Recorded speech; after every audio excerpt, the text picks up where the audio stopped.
Ever have one of those moments, like a little aha moment, where something just makes you think about things a bit differently? Oh, yeah, definitely. So today we're diving into a story that starts exactly like that, on a seriously cold winter day. Sounds cozy already. You know, the kind of cold where all you want to do is just like hibernate? Oh, yeah, like burrow under a mountain of blankets. Right. And that's kind of the scene that's set in this really sweet little story we're looking at today called The Tree That Wore a Scarf. Okay, a tree with a scarf. This should be good. It starts with these two friends, Lila and Kerry, bundled up, head to toe, walking through a park, and they're freezing. I can already feel the chill. Oh, yeah. Carrie even makes a comment about how even the trees look cold. Makes you think about how we project, our own feelings onto everything around us. For sure. And that's when they spot it, this giant oak tree right in the middle of the park. You get this, it's wearing a bright red scarf.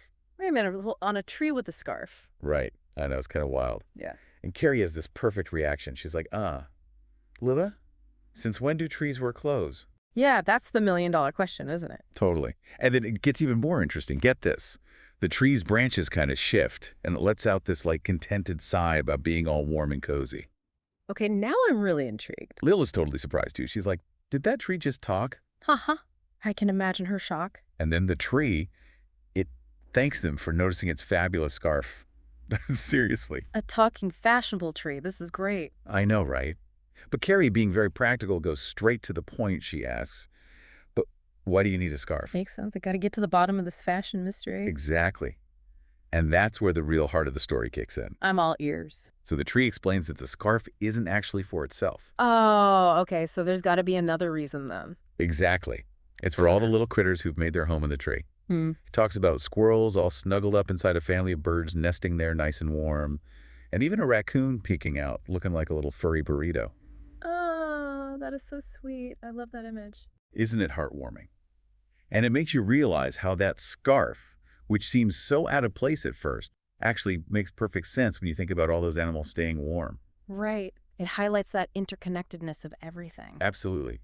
And just when you think it can't get any sweeter, a group of kids shows up with more scarves and mittens. Wait, so it's not just a one-off thing? Nope. They explain that it's part of their winter warmth project. Mm-hmm. They knit all these things specifically to help keep the park animals cozy during the cold months. That is such a cool initiative. I love that they're thinking of the animals. Right. And you could tell Leela's immediately on board with the whole thing. And even Carrie, who was a bit skeptical at first, wants to get involved. It's amazing how such a simple act can inspire action. Totally.